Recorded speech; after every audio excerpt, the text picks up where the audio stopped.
Lafayette. You're listening to Local News Live, brought to you right here on AOC 1 on TV, and also on Cypress Street Radio at aocinc.org/CS radio, and also on our YouTube channel live every morning here at AOC. This is a community service of AOC Community Media in partnership with The Advocate, our local journalists and newspaper. And I am joined this morning, as many mornings, by Bruce Cohen, our volunteer newsreader. Good morning, Bruce. Well, a good morning to you, Mr. Matt. How are you this morning? I'm alive. I'm breathing. It's another beautiful day in Southwest Louisiana. It sure is. There is some rain predicted this evening. The weather's the temps are getting a little bit higher, but we are still doing well. Still quarantining, I hope.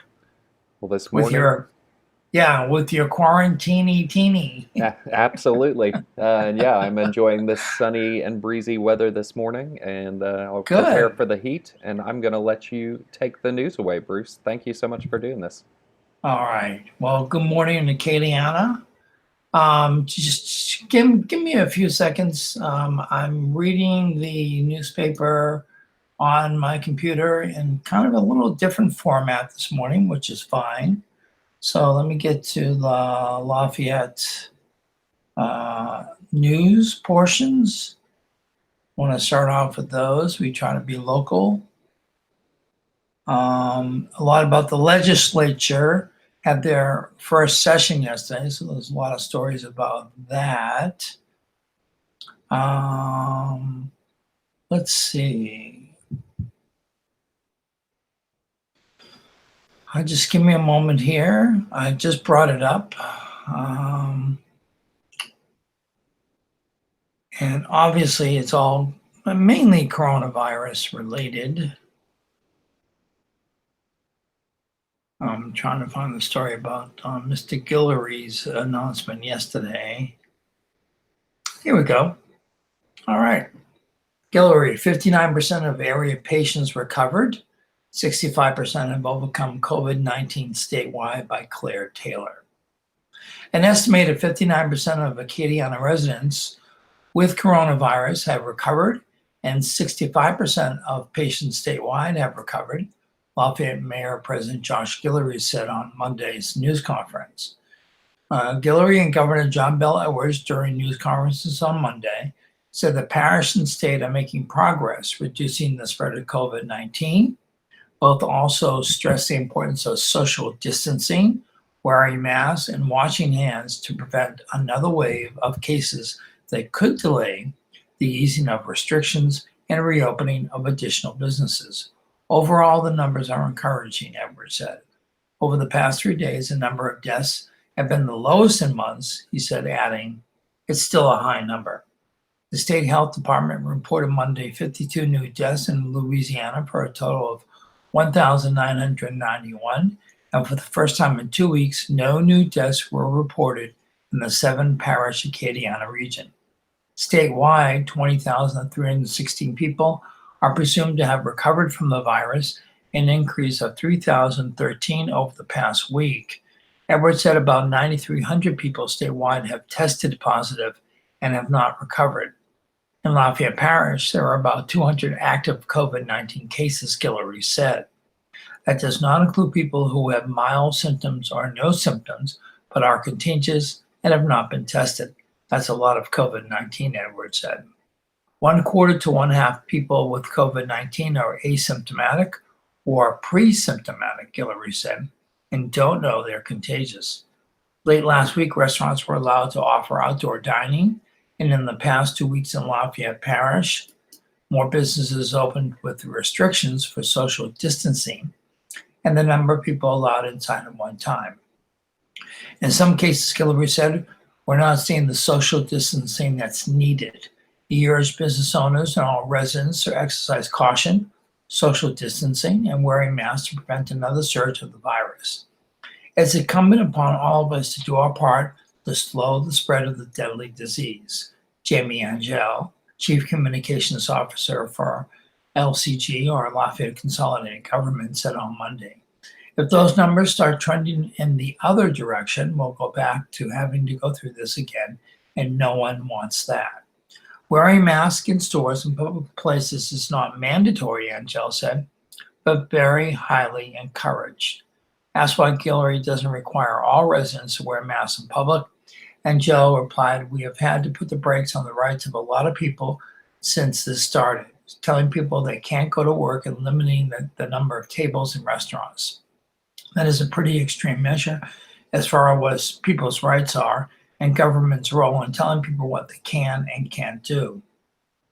If the number of cases spreads out and reaches emergency levels," he said, "mandatory mask wearing may be considered. At this point, we're asking people to have common sense and wear the mask," Angel said. In the Acadiana region, that includes Lafayette, Acadia, Evangeline, Iberia, St. Landry, St. Martin, and Vermilion parishes, 120 people have died from COVID-19, the health department reported. 80 of the dead were white and 40 were black.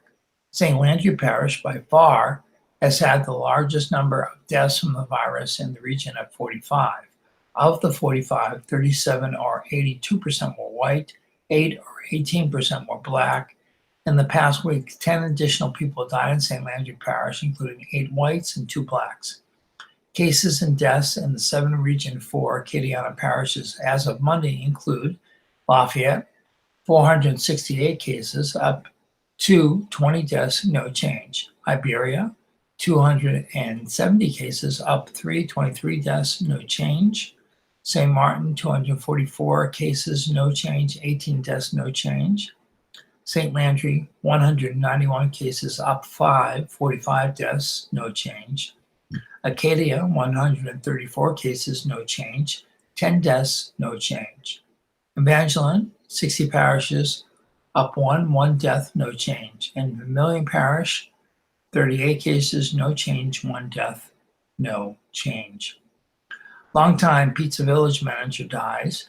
Tributes pour in on Facebook by Megan Wyatt, staff writer. Pizza Village's Kirk Trahan, who served as a general manager and spent more than 35 years working for the restaurant, has died after a fight with liver cancer.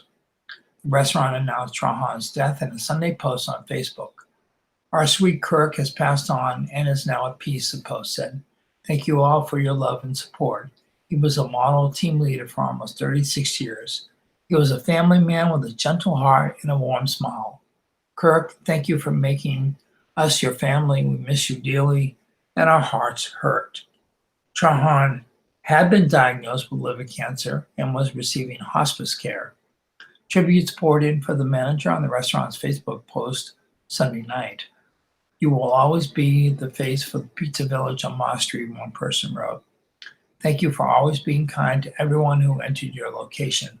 Also, thank you for always being generous with donations to those who asked. He has left an indelible mark on the Northside community that will last a long time," another person said. "All the youngsters that graced Pizza Village over the years have been led by a great man." Pizza Village employees showed their support last week for Trahan with a drive-by parade in front of his home, according to a report by KATC-TV. Trahan's funeral arrangements are pending, but because of coronavirus restrictions or on large gatherings, they will likely be limited to immediate family. Pizza Village plans to host a benefit memorial service to celebrate his life and legacy once restrictions are lifted. Village family would like to thank everyone for their support of Kirk, his family, and our PV family during the last 8 months. The restaurant's Sunday post said, "Our GM, our friend, our boss, our father figure, brother, our companion, our go-to, our Kirk, LUS, and many, many other wonderful things to many of us." The SLCC to host its first Visual College Day. Parents urged to attend with students by Ken Stickney, staff writer for The Advocate. The Center for Minority Excellence will hold a virtual college day to encourage students to learn more about summer and fall enrollment at South Louisiana Community College. Tanya Bolden-Ball, program manager, said the sessions will be delivered by WebEx at 2 times, noon and 6 p.m. on Tuesday and Wednesday. Students should register at https://bit.ly/2 uppercase W S uppercase C uppercase K Y 0 to get a link to the sessions. That's a tough one to link onto, but if you go to SLCC, you should be able to find that information. The following are the dates for the session. May 5th, today at noon, also today at 6 p.m., and tomorrow at noon, May 6th, and at 6 p.m. as well. We've been trying to figure out how to engage high school seniors and assist them with questions they might have about college, Bolden-Ball said, but SLCC staff members have been hampered by the pandemic and are limited from face-to-face contact with students who might consider enrollment. Summer session is approaching and falls right behind it, she said. Some students want to hear directly from a human voice when they have questions or if they have hesitations. We want to give them accessibility and hope. Offices that will participate in the 4 sessions include admissions, student engagement, advising, and Center for Minority Excellence. Parents are especially encouraged to attend the virtual event with their students. A question and answer session will be included. Summer classes start May 15th. The fall semester opens August 17th. My primary objective is to create a space for graduating seniors and their parents to get the tools and resources they will need to start their journey at SLCC, Bolden-Ball said. Kristen Payton, SLCC spokeswoman, said enrollment for summer classes, Christine Payton, excuse me, said enrollment for summer classes, which will be ordered online only, as well as autumn classes, opened April 23rd. She said if the virtual event proves successful, this is the first time SLCC has attempted a virtual college day. It might be used again, even outside the urgency related to the pandemic created by the novel coronavirus. Payton said the Office of Student Engagement has held many virtual events since the campus largely closed. She said those events included a recent virtual concert by local singer Cupid. For information about the event, call Bolden-Ball at 337-521-6632. That's 337-521-6632, or email Tanya, Tanya.boldenball, BOLDENBALL, at solacc.edu.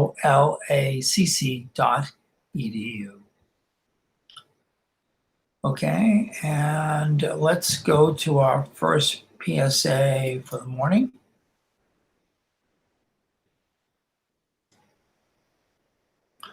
The United Way of Acadiana has teamed up with AOC and other local educational groups for Learn United, bridging the digital gap to provide educational resources for households that don't have internet but do have a television.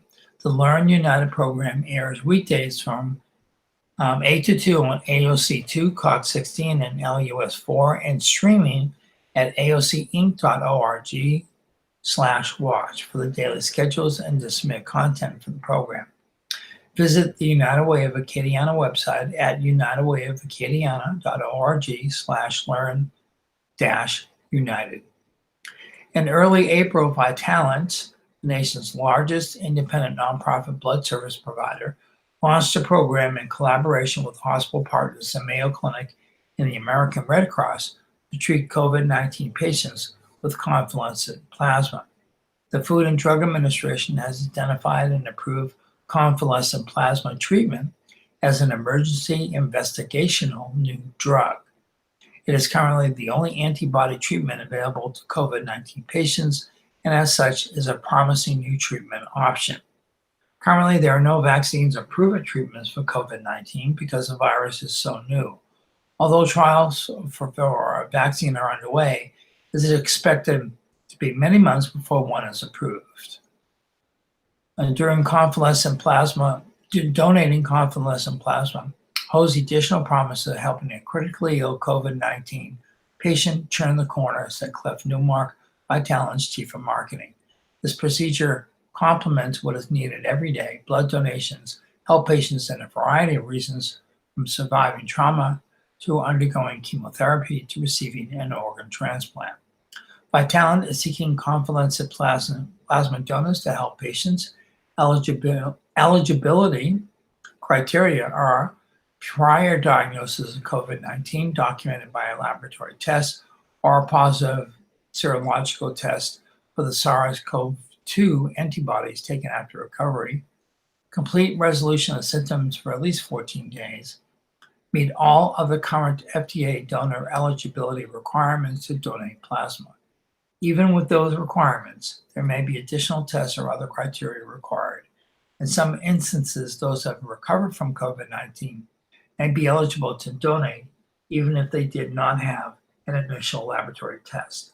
Those who meet the above criteria and want to donate plasma are encouraged to apply to the Vitalent website. That's vitalent.org/COVID-free.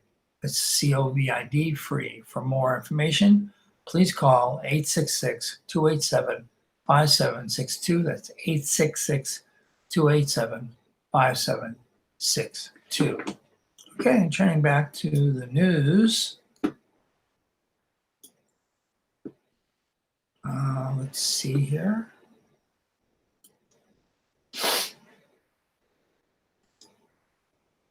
Okay, let me just check here. Okay. Looking at state news, COVID-19 coronavirus. You would think I would know how to say that by now. COVID-19 coronavirus, the latest double whammy. Forced closures cratering oil prices wallop state budget by Sam Carlin, staff writer. Lawmakers on Monday received a sobering glimpse of the state's economic downturn, which one economist warned would be worse than the one experienced after Hurricane Katrina, as officials race to figure out how much tax money the state will lose as the budget is thrown into turmoil. A cratering price of oil, coupled with business closures mandated to slow the spread of the new coronavirus, has quickly reversed the state's budget outlook from where it was in early March when the legislative session began. Commissioner of Administration Jay Jardine signaled Monday to the House Appropriations Committee that investments in school, early childhood education, and teacher pay are no longer likely. Instead, Governor John Bel Edwards' administration is asking state agencies for contingency plans to avoid layoffs of state employees. Economists are trying to come up with projections for how much revenue Louisiana will lose when it is unclear how fast the economy will recover once restrictions are loosened. Edwards' administration is grappling with how to use $1.8 billion in federal aid that can't be used where some say it's most needed to replace lost revenue. The numbers are going to go down pretty bad for a while, said legislative economist Greg Albrecht. I don't expect them to boom up back at the end of the fiscal year. Among the most important questions faced by Louisiana's economists and budget leaders is how long will it take for the economy to recover? Albrecht cautioned that even if the state lifted all its restrictions, people will likely be very, very slow to return to their normal spending habits. Albrecht and Manfred Dix, the administration's economists, will present their projections in the State Revenue Estimating Conference on Monday. Whichever estimate the panel chooses will serve as the amount of money the state legislator and governor have to spend in the budget, which Jardine called the most essential work of the session that ends June 1st. The crashing price of oil, which was trading in the $20 a barrel range on Monday, will likely have the biggest effect on the state's revenue, Albrecht said. Currently, the state's revenues are based on a roughly $60 barrel of oil, and for each $1 drop in the price over a year, Louisiana's revenues drop about $12 million. Complicating the picture is that Louisiana's economy wasn't roaring to begin with, Albrecht said, who made the state particularly vulnerable to such a dramatic shock. Dick said the state was facing a double whammy of oil prices and business closures from the pandemic. It's not easy when from one day to the next you basically tell the economy to shut down and close doors, Dick said. Stephen Barnes, an economist at the University of Louisiana Lafayette, who sits on the Revenue Estimating Conference, walks lawmakers through the staggering levels of unemployment stemming from the pandemic. After Hurricane Katrina, unemployment claims hit 211,000, a previous record.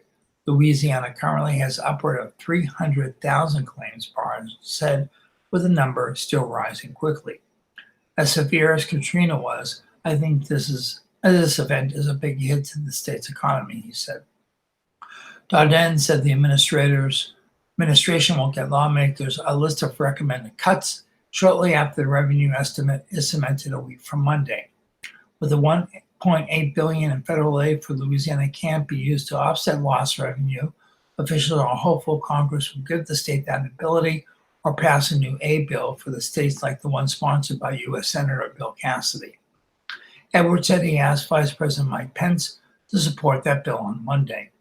Louisiana state government has spent roughly $466 million on the coronavirus pandemic, a number that has fluctuated as the state has placed and canceled orders for things such as ventilators, personal protective equipment or PPE, and temporary hospital and testing sites. FEMA is slated to pick up 75% of those costs, leaving Louisiana with a considerable share on the tab, Edwards said at a news conference. The good news is Edwards said the state will be allowed to tap into the $1.8 billion to fund its share, which currently sits at roughly $116 million. While most of the state's direct coronavirus-related costs are picked up by that FEMA share, Edwards said the Treasury Department is giving states more flexibility on how to spend that $1.8 billion, 45% of which will go to local cities and towns.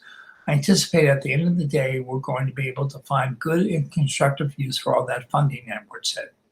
In the meantime, Darden said a more favorable federal formula for Medicaid will free up to close to $200 million in Louisiana's budget, which should ease the pressure some.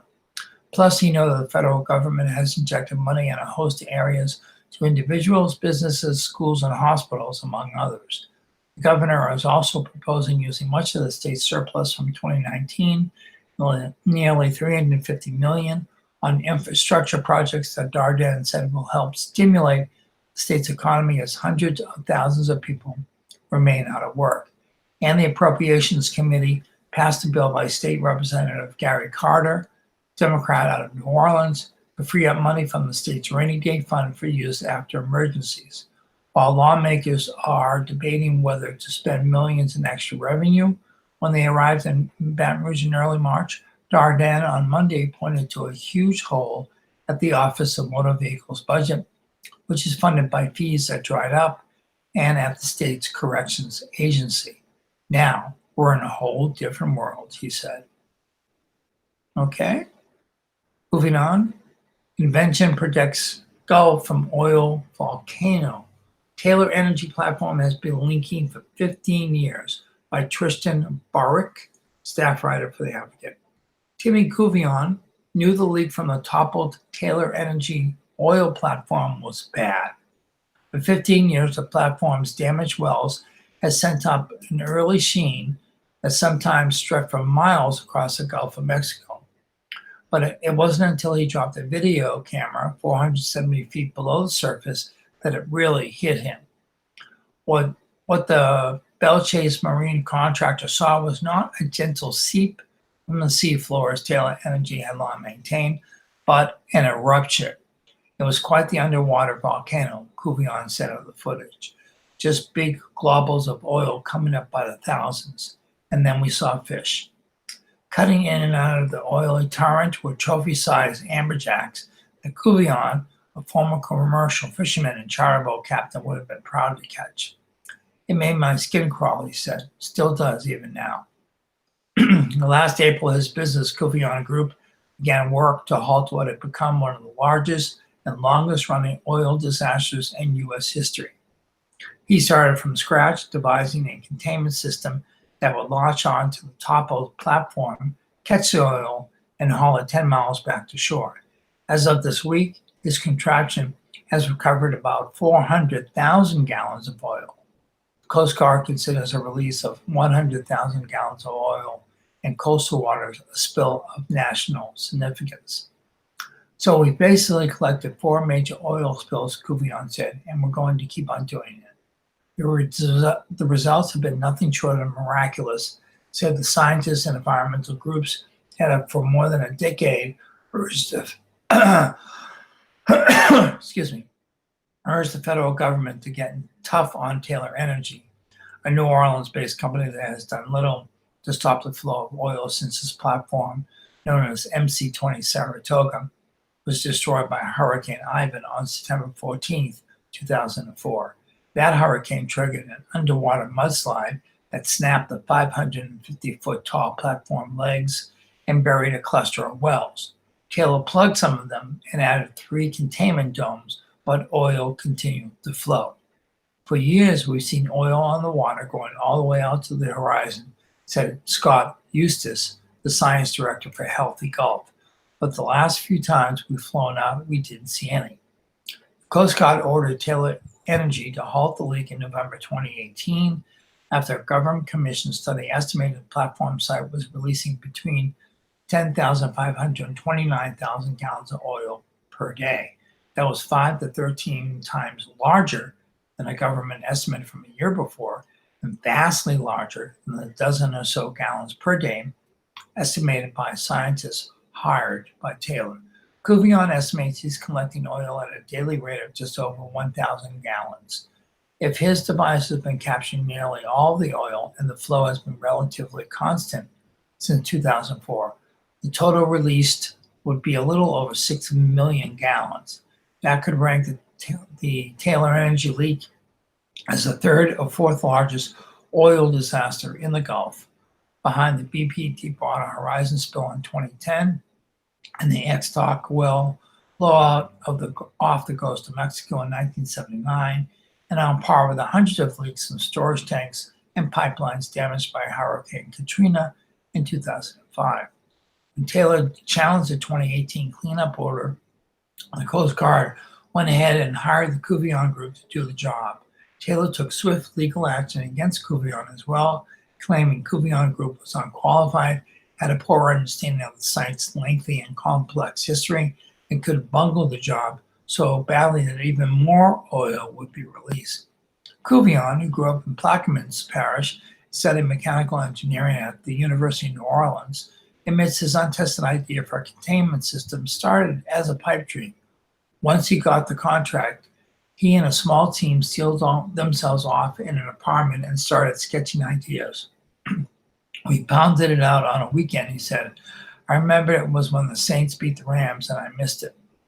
Fabricators at 6 locations in Louisiana built components that, once fitted together, supported a 40-foot wide steel box designed to sit over the discharge area on the seafloor.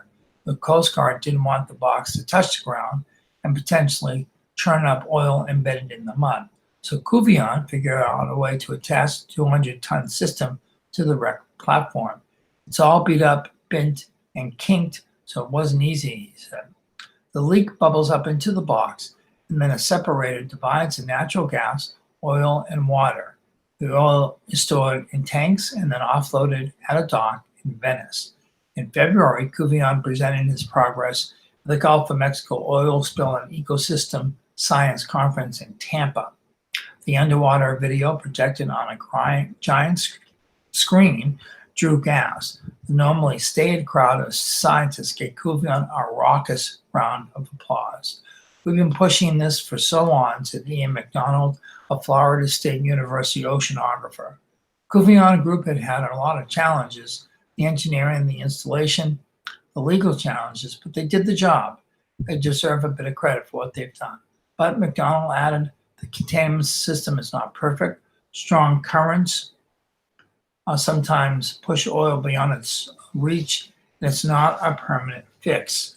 Eventually, the leaking wells should be plugged, he said. Couvillon has been studying plans and awaiting the Coast Guard's go-ahead to just that. Maintaining the containment system is getting increasingly costly. and his legal bills are piling up. He estimates he spent about $400,000 defending his company against Taylor. Coast Guard allows Kuvion to offset his expenses by selling the recovered oil, but the recent crash in oil prices means he's getting almost nothing for it. Taylor also sued the federal government over the remaining $430 million from a $666 million trust the company was required to create to pay for oil that escaped after the platform was destroyed. Taylor, which is no longer in the oil business, said it has done all it can at the site and that all the remaining funds should be returned. Taylor Energy was founded by Patrick Taylor, the late oil man who started and initially funded a merit-based college scholarship program for Louisiana residents that is now known as TOPS. He died a few weeks after the platform toppled and all his company's oil leases and other oil and gas assets were sold 4 years later. The company, which declined to say what assets meant, is led by Patrick Taylor's widow, Phyllis Taylor, a prominent philanthropist and political donor. Philanthropist. That's a tough one. Taylor Trust hasn't been trapped to cover Kuvion's work. Instead, the Coast Guard is drawing from the Oil Spill Liability Trust, a national fund initiated after the Exxon Valdez oil disaster and supported with fees from the oil industry. The Coast Guard may eventually try to reimburse the Oil Spill Trust with money from the Taylor Trust that will likely spark another legal fight. Taylor maintains that his trust can be used only for well capping and other permanent fixes and not for oil spill response efforts, including Kuvion's collection system. Taylor's Energy continues to question Kuvion's effectiveness. The company has cast doubts on the amount of oil collected from the platform site, suggesting a large share of the volume may actually be water. Reports about containment are promising, the company said in a statement this week. However, Taylor Energy cannot comment on what it has not seen. Statements made to the press are no substitute for sound scientific data. Coast Guard vouches for Kuvion. In a statement, Captain Christy Luttrell, the New Orleans sector commander, said the containment system has been very effective with an average daily collection rate of 1,000 to 1,300 gallons.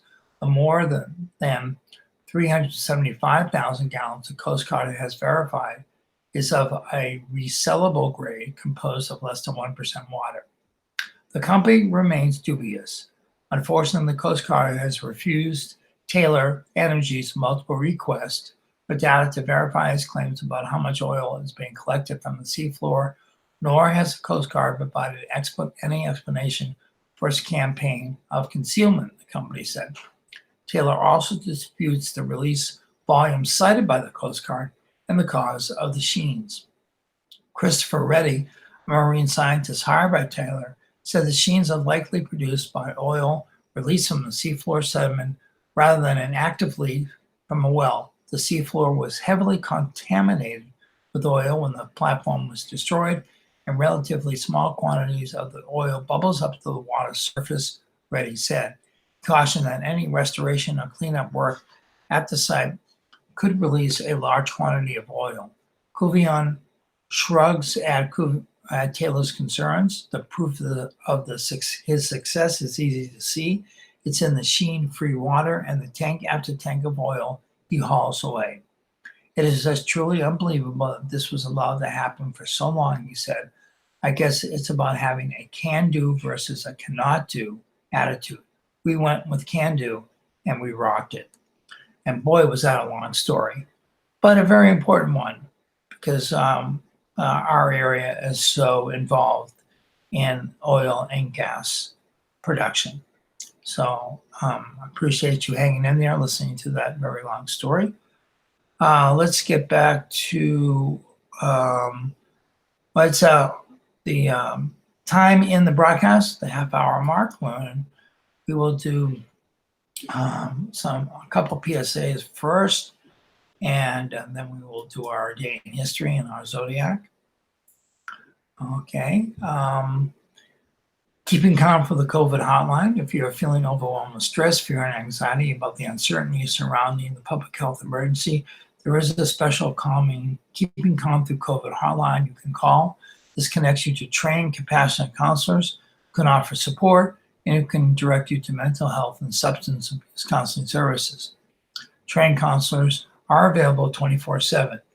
All calls confidential. If you need help, call 866-317-7977. That's 866-310-7977. Medicaid resources. If you have lost your job or if you have reduced hours, you may be eligible for Medicaid. You can apply online at mymedicaid.la.gov. You can also apply by phone by calling 888-342-6207 or by mail for sending information to Louisiana Medicaid, P.O. Box 91283, Baton Rouge, LA 70821. Local Medicaid offices are currently closed to the public. For additional assistance is needed, again, you can call 888-342-6207. Looking at the coronavirus locally, we have a program called Stop the Spread, Call Instead. If you call 311, you can get the latest COVID-19 updates and information. You can also go to the website, 311lafayette.services. Call centers with volunteers and medical professionals are active 24/7 to answer your questions about COVID-19 and determine if you need to get screened. You may also call 311 and press option 2 if you are a business owner or employee or are looking for a job to get information about applying for small business recovery loans or to apply for unemployment benefits and related programs. All right, so let's look at this day in history. Today is Thursday, May 5th, the 126th day of 2020. There are 240 days left in the year. Today's highlight: on May 5th, 1961, astronaut Alan B. Shepard Jr. became America's first space traveler as he made a 15-minute suborbital flight aboard Mercury capsule Freedom 7. On this date in 1494, during his second voyage to the Western Hemisphere, Christopher Columbus, what did he do? He landed in Jamaica. In 1862, Mexican troops defeated French occupying forces in the Battle of Puebla. In 1865, what's believed to be America's first train robbery took place as a band of criminals derailed a St. Louis-bound train near North Bend, Ohio. They proceeded to rob the passengers and loot safes on board before getting away.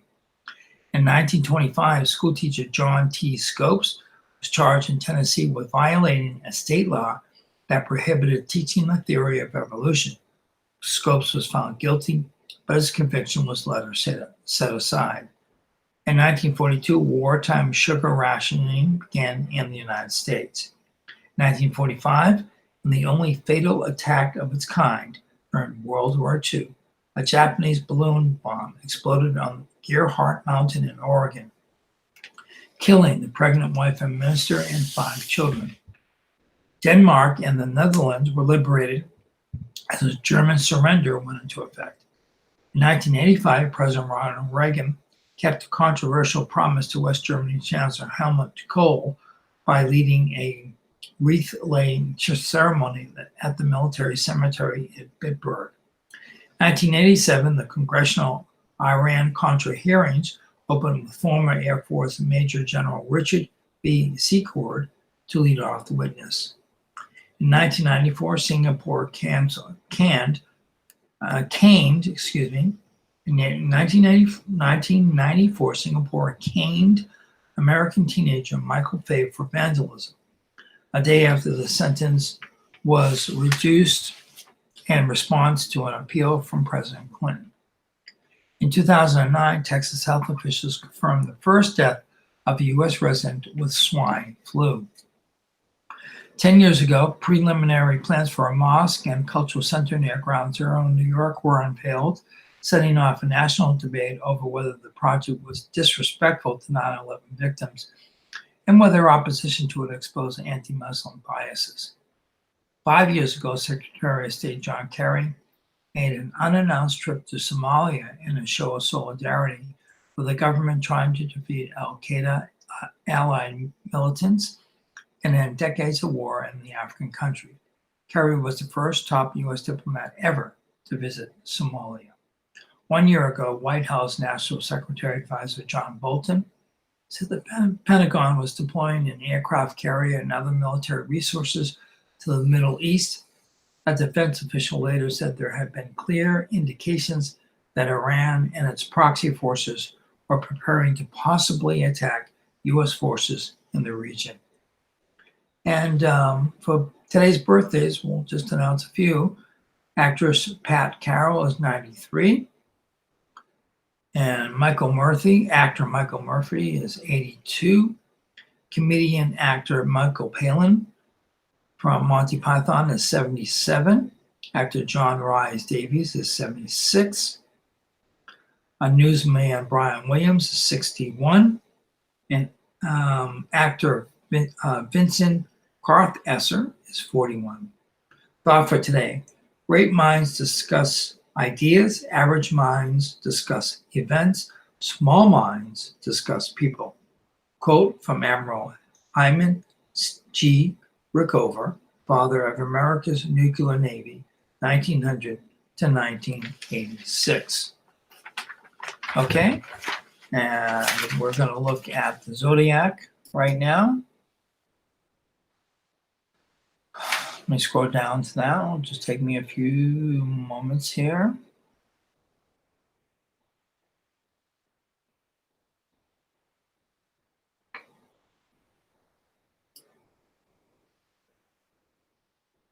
Okay, let's see where we're at. Okay, here it is, the zodiac. All right, starting with Taurus. Finish what you started. Be productive. Being productive will help deter criticisms and arguments. Work to become more financially secure. Part of the solution, not part of the problem. Gemini, be careful how you allot your time. Acquiring knowledge and taking care of your health and physical needs should be priorities. Don't trust anyone with your passwords or possessions. Cancer, do whatever brings you joy, and it will ease stress. Give others space if you want to receive the same privilege. A worthwhile contribution will lift your spirits. Leo, do what you do best and stay out of trouble. Refuse to get lured into someone else's drama or get rich quick scheme. You'll do best if you do your own thing. Virgos, if you add a unique twist to the way you do things, you'll discover a new way to use your skills. Focus on making the money and expanding your interests. Don't take on additional responsibilities. Move at a comfortable speed in order to ease stress. You don't have to keep up. You just have to do what's best for you. Speak up, as you will have to say, this is Scorpio, speak up as you will have to say, what you have to say will make a difference. People you encounter will offer you a connection that can help you prioritize your goals. Sagittarius, help yourself first. If you let someone take advantage of you, that will disrupt your life and a relationship with a loved one. Focus on home, family, and romance. Capricorns, bring about change for the right reason. Refuse to let your emotions get in the way of an important decision. Don't let hesitation limit your options. Be receptive to group discussions. Aquarius, consider the reasons behind your desire to make a purchase. Look around, you'll discover that you can do more with what you've got. Channel your energy into physical work, exercise, and romance. Pisces, relationship issues should be handled with care. Push for a change that's beneficial to everyone, not just to you. If you want a positive response, offer a fair solution. And finally, Aries, if you take charge and finish what you start, you'll raise your profile, improve your reputation, and receive a perk that will help boost your standard of living. Romance is featured. And as always, the horoscope is an entertainment feature and is not based on scientific fact. All right? And if we get back to state stories, let's see where we're at here.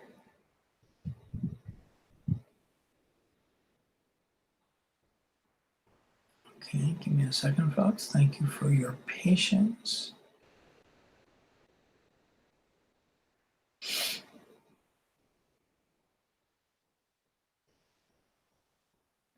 Okay.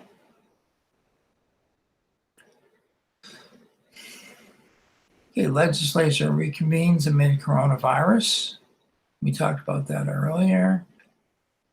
So let's move on to COVID-19 coronavirus, the latest, nursing home deaths near 700 by Thaman A. Roberts III, staff writer. The death toll from coronavirus in Louisiana's nursing homes continues to climb, with 688 deaths reported as of Monday, more than one-third of the state's total of 1,991 deaths due to the virus. Infections have been reported in 176 of the state's 279 nursing homes. In those homes, there are 3,133 reported cases. The state's other adult residential facilities have reported 417 cases and 50 deaths. Included in that tally are psychiatric and behavioral health facilities, as well as inpatient drug treatment centers. The grim counts of cases and deaths in nursing homes mark a significant jump from Wednesday, the last time those figures were reported by the Louisiana Department of Health. The number of people who have died as of Monday is 70% higher than the Wednesday figure. At that time, cases have been identified in 156 homes. State relies on the homes to report the cases.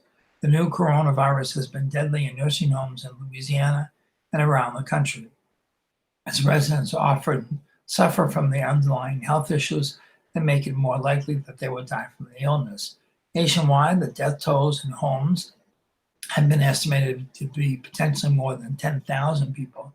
Some of the pandemic's most heart-wrenching scenes have played out in nursing homes, including in Tennessee, Maryland, and Washington, where outbreaks of coronavirus have killed dozens of residents. In New York City, one nursing home reported 98 deaths among its roughly 700 residents as of Friday. Locally, the hardest hit home yet to be documented is the Southeast Louisiana Veterans Home and Reserve, where more than 2 dozen have died and dozens more have been affected.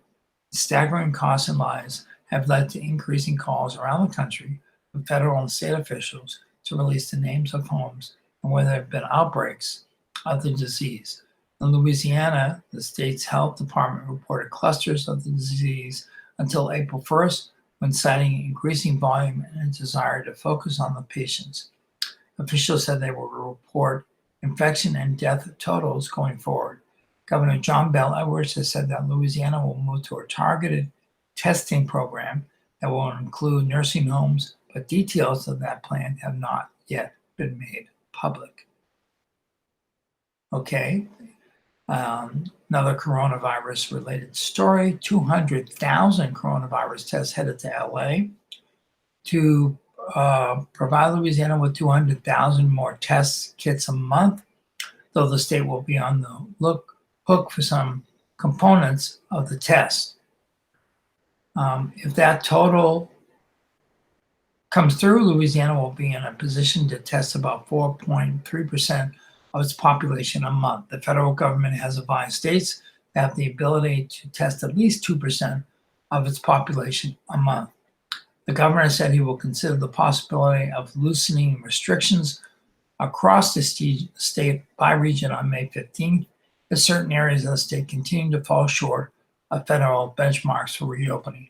But he also sounded optimistic that with the influx of tests, the states will be in a better position to enter phase one of the reopening on May 16th than it was May 1st, when he initially hoped to open. As you get that testing capacity online, you'll be able to do some things you weren't able to do before that, Edwards said. The testing won't be a mandate, but will instead come in the form of guidance that he said expects nursing homes will follow. He also says the state wants to expand testing to the entire prison population in Louisiana and is working with the state's Department of Public Safety and Corrections. Governor John Bellowitz said governors across the country are talking with White House officials on how to best institute broad testing of people with symptoms who reside at congregant settings. Edwards said the state received its first 13,000 testing swabs from the federal government as part of its commitment. Okay, and then let's see. House Committee advances bill to lower severance taxes by Mark Ballard, Capitol Bureau editor. Though state government is facing a huge drop in revenues because of the coronavirus pandemic, which I mentioned earlier in the opening story, almost the first legislation that moved out Monday from the Louisiana House Tax Committee was a bill to reduce a severance tax charge on the production of oil. House Bill 506 would reduce the severance tax rate by 0.5% each year for the next 8, taking an estimated $151.4 million out of state collections over the next 5 years. But the National Conference of State Legislatures notes that comparing severance taxes from state to state have proved difficult because the tax structures differ so widely. The House Ways and Means Committee advanced HB 506 to the full House for consideration. Okay, and I think I can get in one sports story here before we can wrap it up for the day, and I also have a couple of other announcements. The top 2021 quarterback commits to LSU. Texas prospect is son of former Saints quarterback Nussmeier by Scott Rabelais. Staff writer Garrett Nussmeier didn't commit to play quarterback for LSU as part of the 2020-21 class because he wants to come in and try to be the next Joe Burrow. But the four-star prospect does have some notable similarities to the recently graduated Heisman Trophy winner and NFL #1 draft pick, and he certainly has some of the same goals. Nussmeier, 6'2" and 182 pounds, like Burrow, is the son of a football coach. His dad is former New Orleans Saints quarterback and current Dallas Cowboys quarterback coach Doug Nussmeier, who was in New Orleans from 1994 to 1997. He coached quarterbacks for the St. Louis Rams from 2006 to 2007 from new LSU passing game coordinator Scott Lehan, and runs plays in Lehan's offense when the latter was offensive coordinator at Idaho. The former NFL head coach replaced Joe Brady in February when he left to become offensive coordinator for the Carolina Panthers. I like to say we're really similar players, being coaches' kids and having the mental aspect of the game as well, Garrett Nussmeier told Rivals.com, but I definitely won't be trying to compare myself to him. Burrow came to LSU from Ohio State with the intentions of winning a national championship. Nussmeier's goals don't sound much different. I'm looking forward to getting coached by both of them, Nussmeier said, referring to lineman and offensive coordinator Steve Ensminger. The offense is unbelievable. It's ahead of the game. Hopefully I can learn it and get it to its max potential. The prep standout from Flower Mound, Texas, Marcus High School, was born in Lake Charles and has moved all over the map as his father coached at Fresno State, Washington, Alabama, Michigan, and Florida. And then The Advocate has been running a series called Acts of Kindness. Here are today's stories. Isolation has brought out the youngest helpers. Scarlett Robb is proof that philanthropists, I said it pretty good, philanthropists come in all shapes and sizes and ages. The 11-year-old's car washing business is raising money for a local pet food pantry. She started the business just after Lafayette Parish schools were closed because of the coronavirus pandemic. I wanted to do something to do during the isolation, and I thought I could help a charity, Scarlett told KATC TV. Her mother says Scarlett was getting restless, so one day, Angeline Robb told her daughter to go out and wash the car. Mom and Dad agreed to pay her $5 a car, but Scarlett's wheels started churning. She decided to create flyers offering her car washing services to neighbors. Then she decided to donate the money. The neighbors were impressed, and Scarlett says they quickly came on board. They think it's a really good idea, and they like that we're putting the money to charity. With the help of her mom and brother, Gus, Scarlett has washed about 15 cars and recently delivered $130 to the pet food pantry. Make lemonade. There's been no shortage of young philanthropists. Tesha Anderson and her children, aged 3 and 8, have a tradition of setting up a lemonade stand in their Lafayette neighborhood every year for National Lemonade Day. This year, they decided to do it a little differently. This year's theme was when 2020 gives you lemons, make lemonade. The lemonade was free just because they wanted to spread some cheer in their neighborhood. And the kids made sure they wore masks and gloves while serving their customers. Henderson said she hoped they brought a smile to people driving past. Here's a story called Adopt a Nurse. A Facebook movement is looking to connect nurses with people in the community who want to honor them. The Facebook page, Acadiana Adopt a Nurse for Nurses Week, asks nurses or their family and friends to post their photo and story and then allow other visitors to adopt each nurse for a care package. It's a national movement, but Erin Dufour talked to KATC about the local version. You can reach out to who you are adopting, asking for their Amazon wish list or address, whichever they are comfortable with, in order to send them something, Dufour said. Care packages should be sent out in the coming days. Each nurse can only be adopted once, but if you like, you can adopt multiple nurses. So if you want to be part of the coverage of acts of kindness, send those acts of kindness to theadvocate.com/acts of kindness nominations. And yes, we're about a minute over, but that about wraps it up for our news broadcast today. I do want to see here. I do want to give you a couple more PSAs. Lunch is being served every day at the Robichaux Center, located at 1919 Eratz Landy Road, starting at 11 a.m. Robichaux Recreation Center is open for to-go lunches. Only a limited number of lunches will be available to pick up for individuals who find themselves suddenly and at no fault of their own, unemployed or underemployed due to the COVID-19 crisis. Lunches will be served again today, starting at 11 a.m. Lunches will be served from Walk-On Sports Bistro, compliments of Drew Breeze and the Breeze Dream Foundation. Thanks to the Lafayette Fire Department for helping to distribute meals and Lafayette Police Department for helping with traffic and security. The Robichaux Rec Center is located in 1919 Eratz Landry Road. And don't forget, DTA is still continuing. Downtown Alive House Sessions are a series of stay-at-home Friday night concerts for Acadiana, presented by Evangeline Maid and organized by Downtown Lafayette. The house sessions are a way for all of us to help Acadiana musicians who are out of work due to the ongoing coronavirus situation. The series will support local musicians and make staying home fun. So this Friday, May 7th at 7 p.m., join us for Brother Deej. Brother Deej is a fantastic musician, great to watch live, appearing live on the Downtown Alive Facebook page and right here on AOC1 Cox 15 LUS3 and streaming at aocinc.org/watch.